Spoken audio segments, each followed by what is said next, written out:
Muy bien, pues esta pregunta me cuesta a mí responderla en ocasiones en que viene de hermanos que ya en su vida han vivido una fe evangélica, por ejemplo, los pentecostales, los bautistas, porque cuando me hacen una pregunta de este tipo, el dar una respuesta corta como sería, no es posible porque tienen que recibir el mensaje que Dios envió a través de su profeta, se oye, perdón,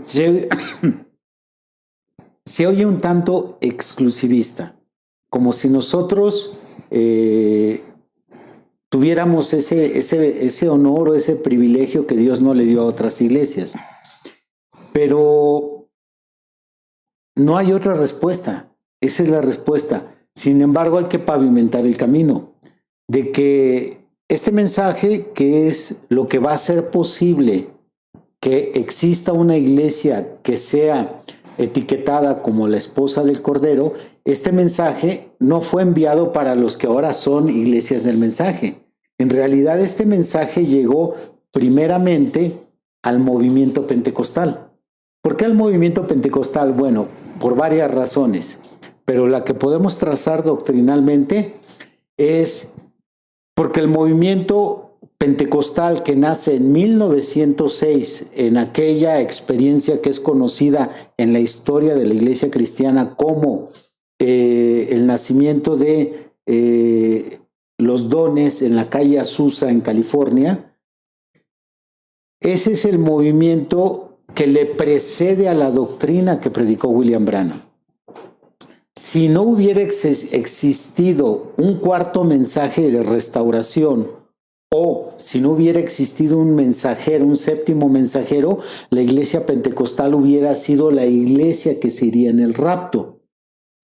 Pero, según las doctrinas que encontramos tanto en el Antiguo como en el Nuevo Testamento, que habría una restauración a través de 4 etapas, en donde se restauraría la justificación de la iglesia, se restauraría la santidad de la iglesia, se restauraría los dones de la iglesia y finalmente su doctrina. Si no hubiera existido esto, entonces sí hubiéramos podido generalizar, cualquiera puede ser de la esposa del Cordero.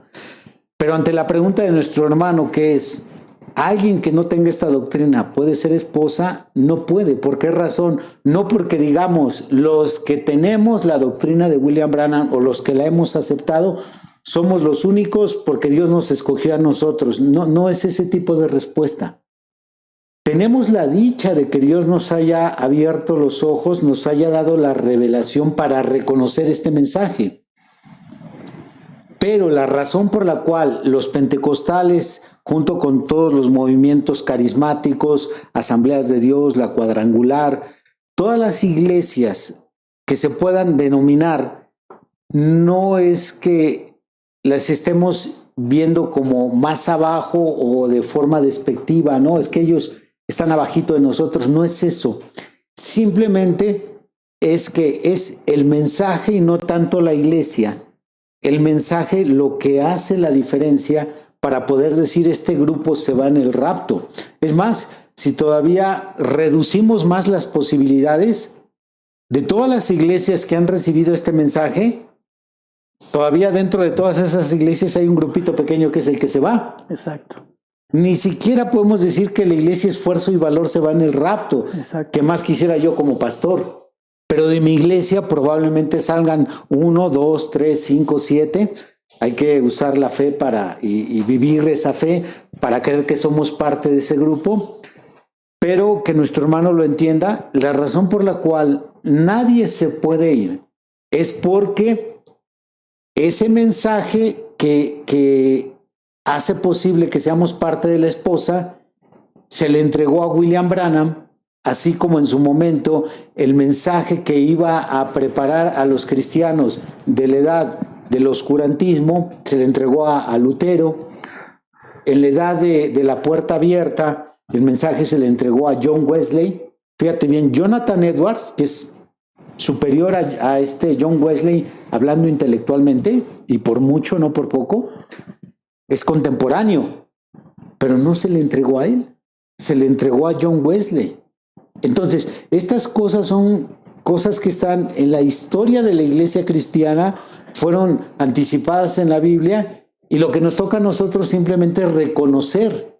Entonces, no estamos despreciando a los demás, estamos diciendo, si la iglesia pentecostal, como si ha habido, fíjate, yo conocí a un hermano aquí en México, él fui a su casa, si vive, porque ya está un poquito grande, todavía si vive está en Tacuba, si no vive, vivía en Tacuba, y este hermano fue el que recibió a los primeros predicadores que llegaron al país de México para traer el mensaje de la hora. Estamos hablando de los 70s, la década de los 70s.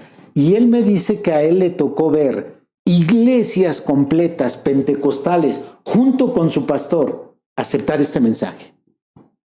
Entonces, el mensaje, el rapto, no solo es para nosotros porque seamos esfuerzo y valor o porque creamos en William Branham. Es para nosotros porque tuvimos la dicha de reconocer ese mensaje, esa luz. Los demás, por no reconocer ese mensaje, pues se van a perder de esta bendición de ser parte de la esposa. Y esto mismo que estoy mencionando, como decíamos hace un momento, no hay nada nuevo bajo el sol porque es un ciclo, pues es lo que pasó no solo a lo largo de 2000 años de cristianismo, sino pasó en la tierra de Israel con los judíos. No supieron reconocer el mensaje que traía Juan el Bautista y por lo tanto se perdieron de recibir al Mesías en su tiempo. Si hubieran recibido el mensaje de Juan el Bautista, les hubiera sido más fácil identificar al Mesías, pero no lo recibieron, por lo tanto no pudieron ser parte de la novia del primer siglo, los 120. Entonces, espero que le ayude a mi hermano a entender que no es que seamos exclusivistas, más bien es el hecho de que hay un esquema para ver quiénes son y quiénes no son de la esposa del Cordero. Bueno, pues ahí está para